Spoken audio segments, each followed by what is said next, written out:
بندہ سمجھتا ہے میں سودی کاروبار کر رہا ہوں، لیکن اس کے باوجود بھی میرا کاروبار تو چل رہا ہے۔ میں سودی کاروبار کر رہا ہوں، لوگ تو میری عزت کر رہے ہیں، مسجد کی کمیٹی کا میں صدر بھی ہوں، میں معززین شہر میں شامل بھی ہوں، لوگ مجھے جلسوں میں مہمان خصوصی بھی بلاتے ہیں، میں ایم پی اے بھی منتخب ہو گیا ہوں، مجھے وزارت کا قلمدان بھی سونپ دیا گیا ہے۔ وہ میاں اللہ کی نظر میں ان چیزوں کی اہمیت ہی نہیں ہے۔ یہ چیزیں ہوتی کیا ہیں؟ وہ یہ نہیں چھینتا، وہ ہدایت چھینتا ہے۔ وہ روٹی نہیں چھینتا، وہ تو نمرود کو بھی روٹی دیتا تھا۔ اس نے کبھی سورج کو منع نہیں کیا کہ اس کے گھر میں روشنی نہ کر، یہ حامان کا گھر ہے، یہ قارون کا گھر ہے، یہ میرے دشمنوں کا گھر ہے، اس کے گھر میں روشنی نہیں ہونی چاہیے۔ چاند کو کہتا ہے اپنی کرنیں بکھیر، سورج کو کہتا ہے اپنی روشنی بکھیر۔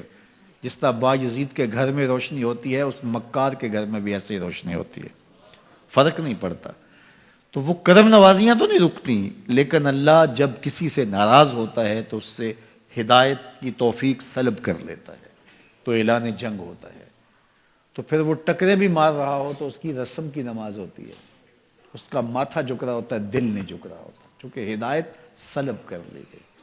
جب اندر سے روح ہی نکال لی جائے تو باقی بچتا کیا ہے؟ تو یہ بات ذہن میں رکھیے گا کہ اللہ تعالیٰ جل شانہ نے ہمیں جن کاموں سے روکا ہے، جن کاموں سے منع کیا ہے، ان کاموں کے کرنے میں ہمیں کبھی بھی بھلائی اور خیر نہیں مل سکتی۔ یہ ہم جب اچھی طرح سے ذہن نشین کر لیں، اگر اللہ پر ہمارا یقین اور یقیناً اس پر ہمارا ایمان ہے، تو پھر وہ امر جو اللہ کی طرف سے جن سے روک دیا گیا تو ہم کبھی بھی ان کے قریب تک نہ جائیں، اور جن کاموں کے کرنے کا اسے حکم دیا گیا اس کی حکمتیں نہ بھی ہمیں معلوم ہوں۔ آج جدید سائنس تحقیقات کرتی ہے تو ہمارے سامنے آتا ہے کہ وضو کے کیا فوائد ہیں۔ آج ہمیں لوگ بتاتے ہیں کہ جناب آپ امامہ باندھیں گے تو سن سٹروک سے بچ جائیں گے۔